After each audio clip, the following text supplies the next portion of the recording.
চিংড়ি মাছের মালাইকারি তো আমরা খেয়েই থাকি। চিংড়ি মাছ একবার আমার মতো করে এইভাবে বানিয়ে দেখুন, মাত্র 15 মিনিটে তৈরি হয়ে যায়। আজকে আমার রেসিপি চিংড়ি মাছের বাটি চচ্চড়ি। তাহলে আর দেরি না করে ঝটপট রেসিপিটা শুরু করি। ভিডিওটি সম্পূর্ণ দেখুন ও চ্যানেলটি সাবস্ক্রাইব করে বেল আইকনটি প্রেস করুন, যাতে প্রতিটি ভিডিওর নোটিফিকেশন সবার প্রথমে আপনার কাছে যায়।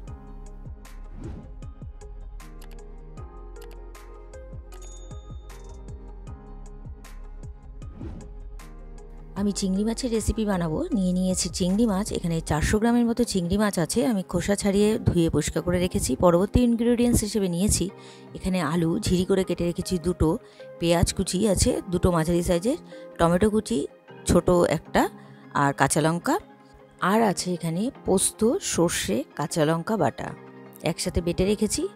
এবার আমি একটা বাটির মধ্যে রান্নাটা বসাবো। আমি একটা বাটি নিয়ে নিয়েছি বড় সাইজে, তার মধ্যে দিয়ে দিলাম চিংড়ি মাছ, দিয়ে দিলাম ঝিরি করে কাটা আলু, পেঁয়াজ, এবার দিয়ে দেবো টমেটো কুচি,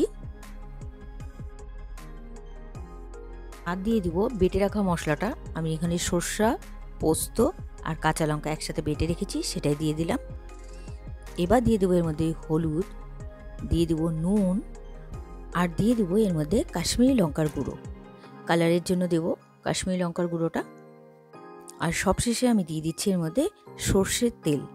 সর্ষের তেল দিয়ে আমি ভালো করে মেখে নেব। একটু বেশি করে সর্ষের তেল দিলাম, আর খুব ভালো করে আমি মেখে নিচ্ছি। আর কাঁচা লঙ্কার চেরাটা আমি লাস্টে দেব মেখে নেওয়ার পর। একটু হাতে কষে জল দিলাম, আর 4টে কাঁচা লঙ্কা চেরা দিয়ে দিলাম।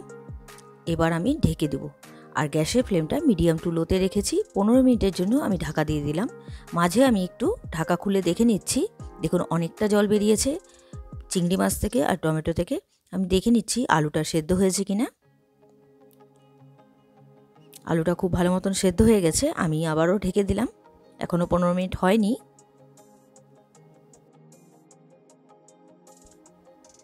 15 মিনিট কমপ্লিট হয়ে গেছে আর রান্নাটাও কমপ্লিট। আমি ঢাকা খুলে নিলাম। এবার নামানোর আগে আমি সর্ষের তেল দিয়ে নামিয়ে নেব। এবার আমি সার্ভ করব। তৈরি হয়ে গেল আজকের রেসিপি চিংড়ি মাছের বাটি চচ্চড়ি। একদম 15 মিনিটের মধ্যে তৈরি হয়ে যায়, আর খেতে কিন্তু অসাধারণ লাগে। আজকের এই রেসিপিটি আপনাদের কেমন লেগেছে অবশ্যই কমেন্ট করে জানাবেন। রেসিপিটি যদি আপনাদের ভালো লেগে থাকে তাহলে ট্রাই করার অনুরোধ রইল।